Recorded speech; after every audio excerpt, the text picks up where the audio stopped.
Especially in the Karen Read trial, I've received some comments that are absolute whoppers. There's people who think she's guilty, and so they'll come in and they'll just kind of argue any random thing. I have never, ever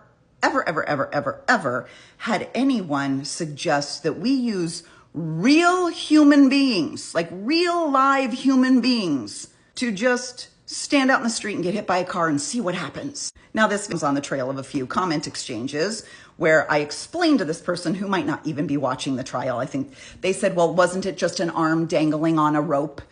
And I explained that no, there were lab tests that were done at 10 and 17 miles an hour. There were road tests at 24 and 29. There was also full body crash test dummies, which, by the way, are the accepted tools that are used by every single manufacturer and our National Transportation Safety Board. Crash test dummies have played a very significant role in vehicle safety and collision reconstruction for the last 50 fucking years. So for someone to suddenly be like, well, I don't know, they're using a dummy and that just doesn't feel right. Kind of like Hank was. Hank was like, well, but you used a dummy.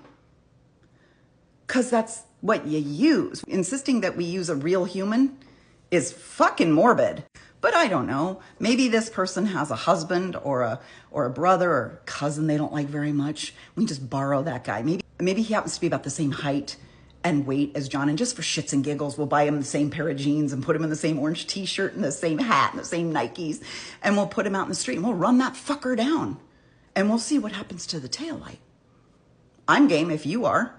You must have an actual human that you had in mind, because I can't imagine you would have said that if you didn't. But the other thing is that you failed to remember that in the American justice system, you're innocent until proven guilty.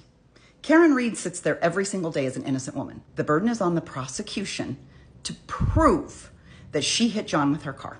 And the prosecution is trying to tell us that John got hit by a car so hard, the car was going so fast, with so much intent, that it hit him so hard, 8 millimeters of taillight and diffuser shatter into over 40 pieces on the road, and managed to only give him four very distinct scratch marks here and 4 very distinct scratch marks here.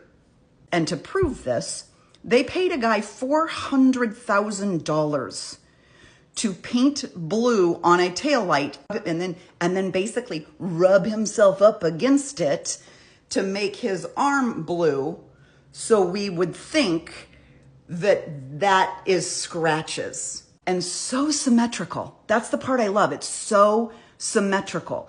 It broke in such a way that every single prong of taillight was so symmetrical that it scratched in perfect rows, perfectly spaced apart. But what do I know? You've never experimented with a real live person, like an actual real human. I think, let's take some of Dr. Welcher's $400,000 and sign up volunteers. Let's give 50 grand to any man who's John's size and weight, who will hold a glass in his hand and go like this, and in front of a 6,000-pound vehicle coming at him at 24 miles per hour, and see what happens. I'm game.